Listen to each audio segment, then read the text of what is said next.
Yeah, look, this is Trump's nomination at this point. Nikki Haley has no path to the nomination. She won the District of Columbia and she won Vermont tonight. But her numbers are so far behind Trump's that she has no path. And I think there'll be tremendous pressure on her starting right now from the Republican Party establishment, including many of the people who've been donating to her, who would have liked to see her do better, saying it is time for us to unify behind former President Trump and start the general campaign so we can beat Joe Biden in November. So you think this is the pivot point where she actually drops out of the race now? She says, okay, I accept the consequences of these votes so far, and it's time to give Trump that path he's been asking for. I think so. I can't imagine what would compel her to stay in beyond this point. She has no path to the nomination.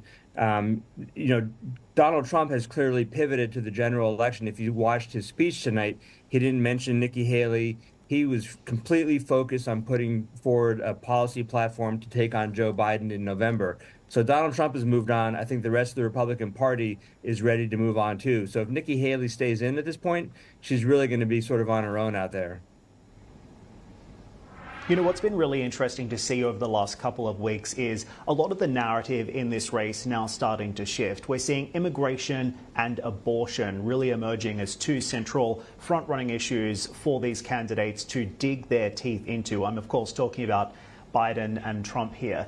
Is this where the election is going to be won and lost? Help me understand what average American voters are actually going to be voting for in this contest of unpopularity, as it's being called, between the former president and the president.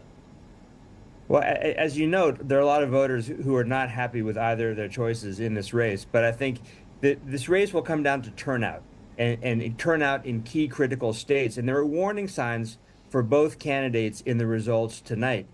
Joe Biden in Minnesota, 20% of the Democratic voters voted for uncommitted.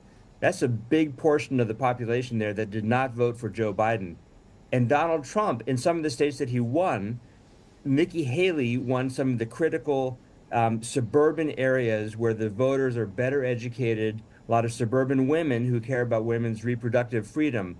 So both of those are warning signs to those two candidates. So Donald Trump has to rally his supporters, and he will use immigration, as you noted, as one of his rallying points. He is very focused on immigration and making a case that he can provide stronger borders than Joe Biden has done.